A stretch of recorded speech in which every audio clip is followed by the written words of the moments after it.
All right, welcome back to another episode of Tiger Talk with the 1400 Club. It's your main man, Ken Clark. And man, we've been having a blast with some of these interviews, man. We had some of the JSU football Tigers on, and today ain't no different. We continue in that wave. We got a special guest joining us today, DB safety, John Huggins. What's up? What's going on, brother? Welcome to Not Tiger much, Talk. man. Glad to be on here. I've been watching the show, so I look Yeah, forward man. to it.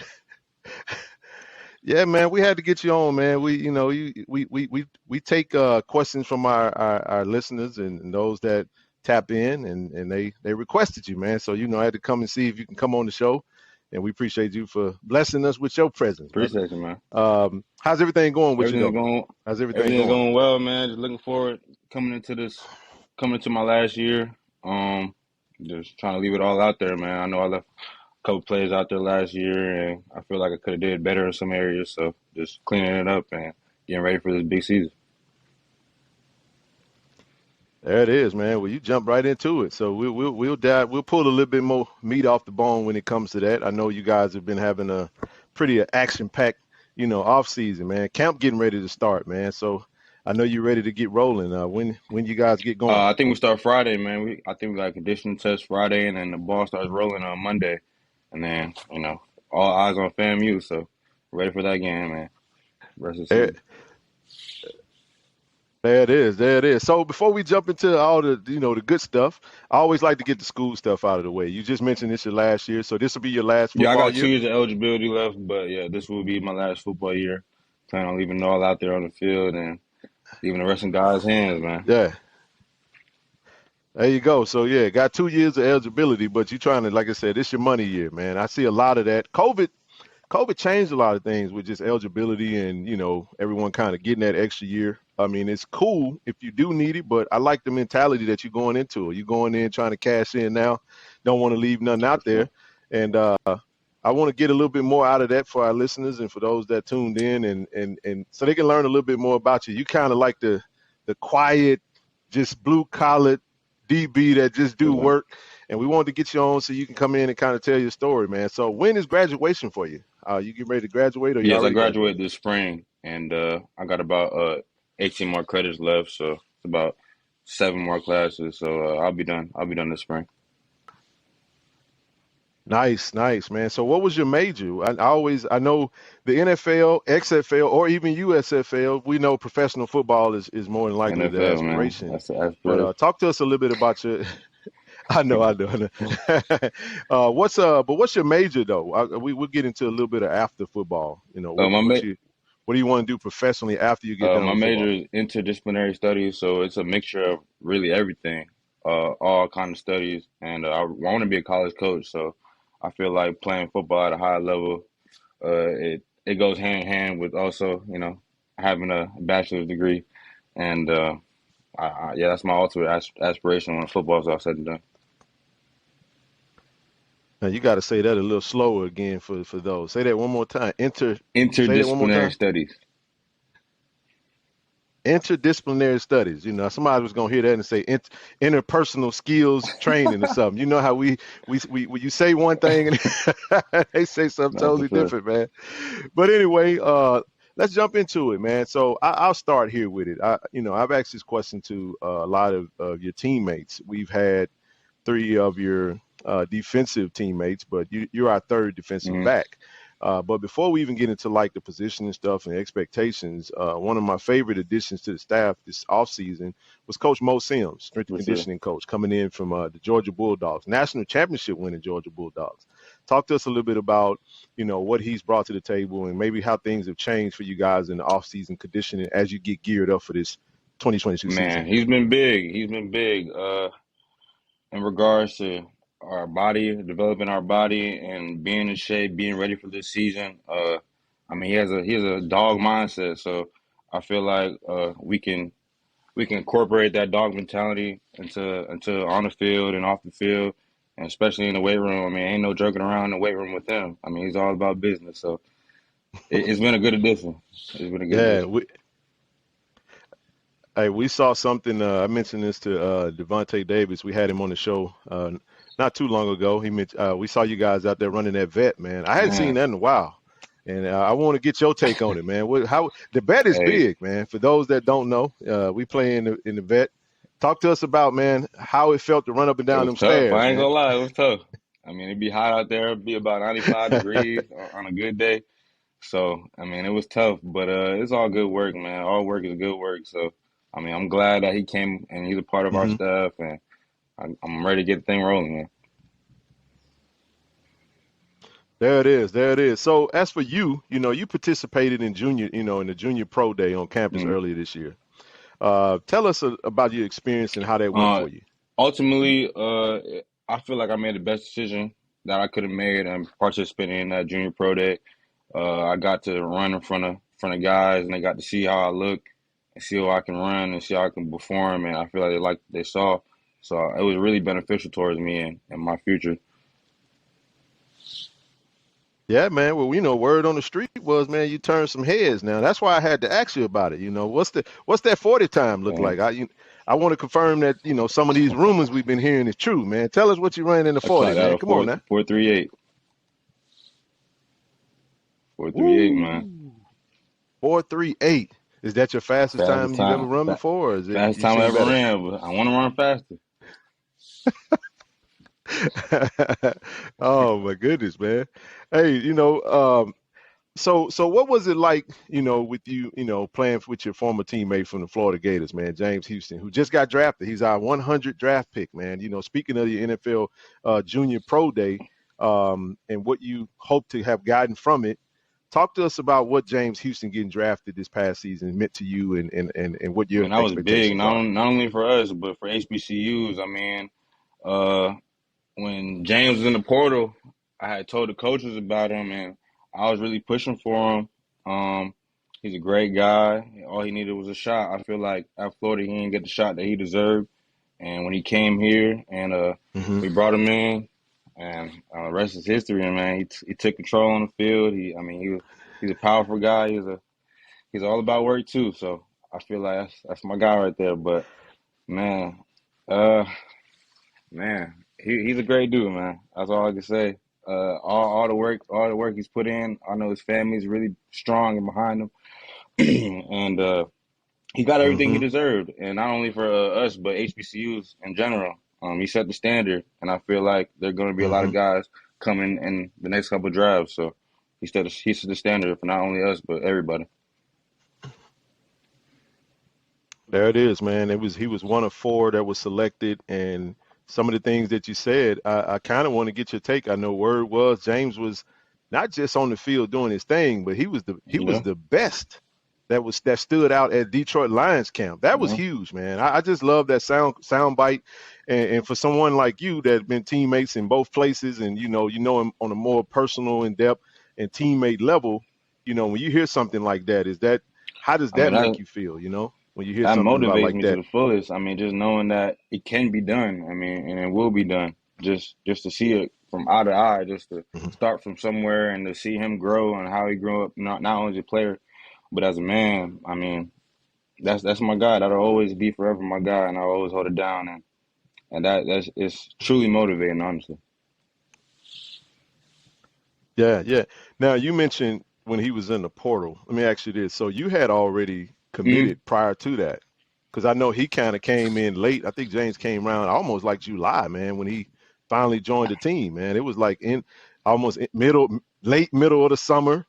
And you were you already with the team and everything, and had been on campus and yeah. enrolled So when I you reached out think to the he coaches? he came and visited about, I want to say, a week and a half or maybe 2 weeks into me being on campus. And then once he came to visit, it was at one of them camps where all our coaches was out there, and it was one of them big camps where it was a bunch of NFL guys that came back, like Tyrann Matthew, Demario Davis, a couple other guys too. So they Hmm. gave him their knowledge too to the game, and I feel like that all played a part in for him making the decision to choose us, and that played a big role, and also him being able to see campus and get a feel for our coaches and get a feel for the culture. I think that's what really sold him. Right, right. I'll say this because a little off the cuff. One more question about James because this is one of the things I kind of want to Mm, get your perspective on. He was, you know, He was a stand-up linebacker, Mm-hmm. middle linebacker actually. And I went from watching him play in the SEC championship game, 8 tackles, against, I'm rooting for at the time, Alabama, Crimson Tide, and I remembered him. I remember 41. But when he got to Jackson State, the coaches saw Yeah. a gift in him, and they moved him to edge rusher, and that's how he got drafted. So, did he? Did you guys have any conversations about his resistance to go from linebacker to Man, defensive end? Did y'all man, have any I will conversations say about that? this. At first, he ain't like it. He wasn't too comfortable about, being up on the line of scrimmage. But after a while, I feel like he noticed his potential, and I feel like he noticed what he could really do at that position. So he knew he could excel at that position. So I feel like he just, you know, fell with it and felt comfortable. Went comfortable, started getting comfortable in that position. So yes, sir. Yeah. Yes, sir. Well, good stuff, man. Well, moving right along. Killer Cam, man, came on the show, It's man. my One of your guy fellow DB teammates. He had yeah, man. That's one of my favorites on the for team, man. sure. Great personality. He made a statement, man, in regard to, we were talking about just, high caliber guys like yourself coming in and choosing HBCUs and transferring. Um, but he kind of made a comment and said, man, some of these transfer come in, man, they getting Nah, dogged for at. sure. I wanted to talk, but what I wanted to kind of talk to you about was we wanted to talk about, is there a gap? Do you feel like there's a gap? Not saying that we're ready to compete in the SEC. You got, speaking of SEC, you got some guys coming in from big Power Five conferences like the SEC and other conferences. How far would you feel like there's a big gap from where you guys are, or as opposed to you playing in Florida, now being at Jackson State? Speak to us and give us some perspective on what you saw at like a Florida practice versus what you're seeing now in Jackson Honestly, I State. feel like our practices and their practices really are uh really not. I wouldn't say the same, but a lot of similarities in some ways. Really the tempo and the speed and how we go about things, the seriousness of how we go about things. That's all the same. But I feel like what Coach Prime said, he hit it on the head with when it comes to the big guys up front. I mean, normally you see when you play in the SEC, you got some 6'7", 6'8", 320-pound old linemen, which is more you see it more on a frequent basis rather than when you come here. I mean, you got some prototypical guys, bigger guys too, Hmm. but you don't see it on that type of level each and every Saturday. But I feel like that's the main thing. That's the main difference. Yeah. But honestly, I mean, it's still good football. We're still playing at a high level, and with all the exposure and everything that's going on with HBCUs, I feel like it's gonna get to that point where it's not gonna be no fall off, and we're gonna have big guys in the middle, and it's gonna be, Right. hey, the best football team's gonna win each and every Saturday. So, 100%. Absolutely, man. I mean, I'll jump right into this. You made a good point, and this is something that we've talked about in a lot of like media spaces. We talked about it on Twitter and social media. We've kind of thrown this word around, kind of the Mm-hmm. word renaissance. We feel like this is an HBCU renaissance. We feel like we got a lot of top high school kids, that are choosing HBCUs, a lot of top tier JUCO, as well as some FBS and Power Five transfers that are coming to HBCUs. And now that you're seeing that happening more frequently, now it's Tiger Talk, and we're not going to sugarcoat it. We know where it kind of started at, and I know a lot of people don't really want to say, Jackson State started it, but Coach Prime is a big figure that came to this space, and he has really, I would say, skyrocketed the recruitment across the 100%. board. Have you had a chance to really like look out and see what's kind of transpiring around you? We've had a lot of teams within the conference that have probably had the best recruiting classes that they've seen in I would say decades, man. So what is your take on kind of like this HBCU renaissance in the trajectory? I know you spoke to it, but give us a little bit more context I on mean, your honestly, thoughts I about feel that. like HBCU football is only going to get bigger each and every year, only because we're getting more exposure. We're playing on ESPN week in and week out. And I mean, who wouldn't want to play on ESPN, and who wouldn't want to Right. be, playing in front of not only their family, but I mean, also their friends can come and watch and watch from at home. So I mean, who wouldn't want to be Hmm. a part of something special? Yeah, I mean, as for Jackson State, we this is something I was going to ask you a little later on in this interview, but since you mentioned that, we got 10 games scheduled to be on TV. I say 11 for the season because when you factor in the one game that wasn't listed with Tennessee State, Southern Heritage Classic in Memphis, I think that game with Coach Eddie George and his staff and what they've done in the offseason, that game's going to be 100%. on TV too. So 11 games that are going to be on the network where we can, consume, I want to say 8 ESPN games and two with HBCU Go and wherever the Tennessee State game. I mean, that speaks to the magnitude of I would say the demand of HBCU football. So now you get to go out there every Saturday knowing that you're going to have a lot of eyes, not only in the stands, but you're also going to have a lot of eyes watching nationally because everybody's tuned in to Jackson State. So when you put that uniform on this year, man, how does that make you feel? Even in comparison to kind of where you come from, I coming mean, from Florida. honestly, I view Jackson State as big of a brand as anybody. Um, we like you said, we play on ESPN week in and week out, and it's only motivating. Honestly, I mean, I want to feed my family at the end of the day, so it has to be done. There it is. There it is. Now, here we go. So, recently we saw your name listed, on the Reese's Senior Bowl watch, and I thought that was huge, man, because that's I'll go out on a limb and say this because I don't mind whenever there's someone that can, I'll say it this way, when you have those that may Mm-hmm. represent Jim Nagy, i.e., the one that Mm-hmm. represents the Senior Bowl. Last year, I felt like James Houston and some of the others, Antoine Owens. I felt like we had more than enough players that were capable of making that list. And he kind of came back with a statement saying, well, whenever Coach Prime he'll develop some players that'll be on this list. You fast forward, there's two names on that list. Yourself, Mark Pope.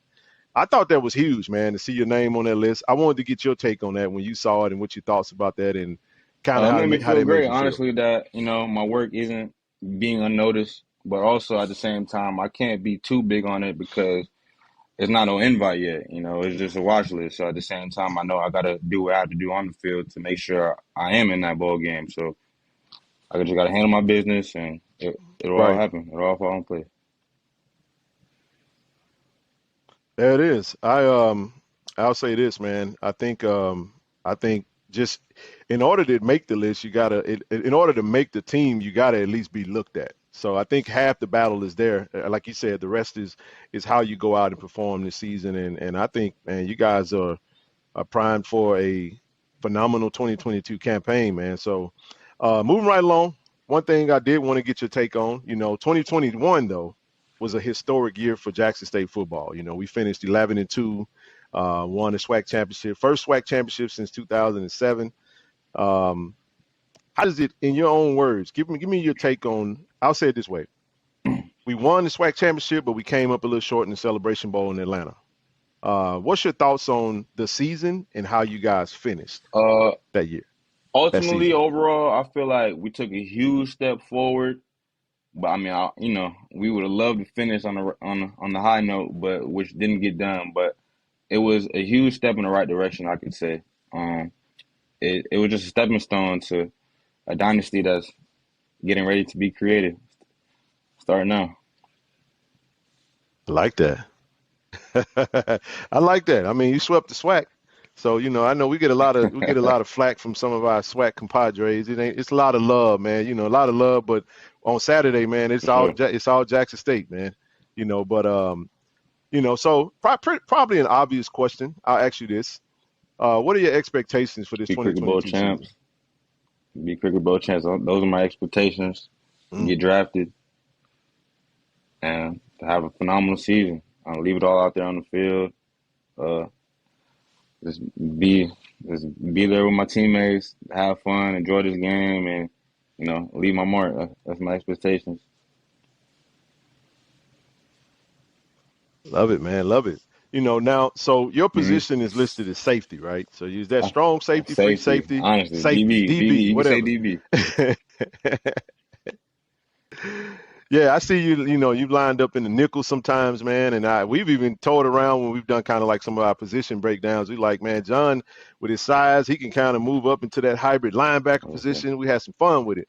But in your own words, tell us, you know, where you feel most comfortable on defense when you're playing on the field. Honestly, I feel like what what sets me apart is my versatility, like you said. I feel like I can line up anywhere on the field, like you said, in the nickel, at linebacker, at safety. I mean, overall, I feel most comfortable at safety, as you can say right now. But I'm also comfortable at linebacker. I mean, I can play a little bit of nickel. I can do a little bit of everything, honestly. Yeah. Yeah, I don't know if you're gonna get. You might be lining up with some wide receivers, man, with that 4.3 speed. I mean, that's For that's that's sure. cool, man. I like it, you know. But speaking of like safety, like I said, we had your two previous DB teammates. We had Isaiah Bolden, we had Cameron, Killer Cam on the show, but you guys added a For lot sure. more depth to the DB room. We brought in Travis Hunter, obviously, number one player in high school. We brought in Greg Great, Jalen Hughes, Jalen Alexander, For and sure. the list goes on and on, right? So talk to us about the competitiveness that exists within that position room, because we don't know how Coach Thurman is going to play it. We don't know if we're going to go 5 DBs. We don't know if we're going to go forward line. You know what I'm saying? Talk about the competition right Mm, now. I know camp hadn't started, but you look around that room and you see what's in there. You know what you got to for do sure. to get on that field, man. So speak to us a little bit about, from your perspective, how the DB room is Man, at it's a Jackson heck of State. a room, I could say the least. Um, uh, I mean, we got some shutdown corners, some safeties that are smart that can do it all. I mean, I feel like every one of our DBs can play every one of the positions on the field at DB. But honestly, it's a lot of grit. I mean, I feel like we know what we're capable of, and I mean, we're the best DB group in the country. So I'm gonna just leave it at that. I For like it. sure. I call him DBU. You guys are DBU to me. And it's gonna be that way until somebody prove me wrong. So you got to make sure you For sure. you support my claim, brother. I don't have me out here looking crazy, and Gotcha. I'm just teasing. But how did it feel when you guys landed Travis, man? You see that. I know what I felt when I first saw it. Number one player in the country, 5 star. I mean, you bring someone in like that. Talk about how you've seen him kind of come in and what it's been like playing with someone of I wouldn't say necessarily that caliber, but we've heard Coach Prime talk about his work ethic. I've seen the teammates talk about how he's handled business.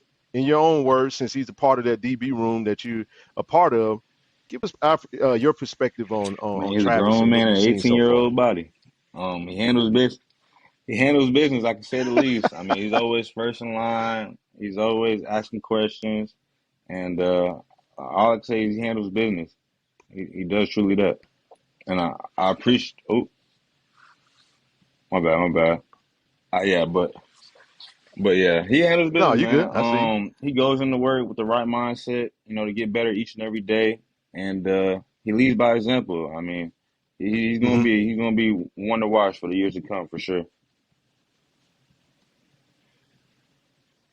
There it is, man. So speaking of DBs, though, how is it that your position coach and your head coach are two, I would say, had two storied NFL careers? I know Coach Mathis was a phenomenal defensive back in the NFL, and then your head coach being probably the greatest, not just DB, but Ever, probably the ever, greatest athlete we've ever seen, man. How is it playing for, yeah, man, how is it playing for man. those two I wouldn't want coaches? to play for anybody else. I mean, Coach Mathis, he's a guy that's gonna get the most out of you each and every day, from the film room to the field, putting in extra work, Hmm. putting in extra time to the game. He's big on that. And through the X's and O's, I feel like my game has developed and a lot from from him just putting in the extra time with me and spending them days in the film room. I've been coming in after a lot over the summer, so I feel like that's why my game been truly on an uptrend. And Coach Prime, I mean, he's one of a kind, man. He's changing the game. He's changing the game. Honestly, I wouldn't want to play for no one else. Yeah, I love it, man. But speaking of NFL, man, we always like to ask players about player comps. Are there any players that you have, I wouldn't say necessarily favorite, but that you pattern your game after? I got a couple of players in mind for me, but I want to kind of get I'm your a take big on Derwin who you James pattern your fan, game after. honestly. Big Derwin fan. Big Derwin. Ooh, I mean, okay. I like Jabril. I like Jabril. That, I like Jabril. I like Jabril, but I'm a big Derwin's fan. Um, just the way from his mentality coming into the game, he got a dog mentality. He's always coming to work, and that's why hmm he's about to be the highest paid safety in the game. Just he can do it all. He can cover tight ends. He can cover slots. He can that's come off the facts. edge. He can play aim. He can play linebacker. I mean, he's versatile, and that's only gonna help your game. So, I mean, you went all the way to the top on that one. I think Derwin James is probably sure. arguably the best safety in the game, man. If you not, I mean, I don't think we had to add much to that. I agree. When it's time to cut the check, man, we gonna get one of them Bleacher Report, Sure. ESPN alerts on that one, man. You right on that one. But anyway, we about to we right at a month away Hmm. from the Orange Blossom Classic. All right, so I had to save this as we was getting because I know you're a Florida kid, man. You getting ready to go back to Yes, Miami, sir. getting ready to go back to the OBC. Now, last year we won that game 7-6. And I feel like because we won that game 7-6, they hung their hat the whole season on the outcome of that game, and many of them felt like if they played us later in the season, they probably could have got us, man. What's your expectations going into this FAMU team who supposedly have gotten better, this Jackson State team that have gotten better, and everybody want to see this game? How you feel about going back to Miami to Man, it's play a against those blessing, man. Rattlers Always a from blessing to FAMU? come home, be able to play in front of my family and friends. But honestly, we just can't let the game get too bigger than itself. I mean, we know who they are, but at the same time, we know who we are too. hmm And as long as we focus on ourselves, I mean, the game is just gonna handle itself. And I feel like we got enough guys to, you know, shut all that noise up that they got going on.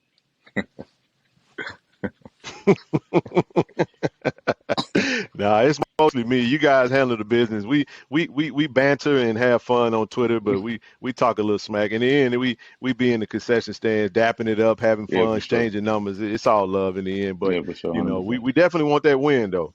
But outside of that game, are there any other games maybe you're looking forward to? I know we got was that Bethune-Cookman that'll be back in your home state. We're going to Jacksonville for that game. But are there any other Honestly, games that you're looking forward to just taking it week by week, playing in this man. I season? mean, just got to handle business each and every week. And at the end of the day, we'll be back in the Cricket Bowl and fighting for another ring. So I just got to handle it week by week. So, yeah, man.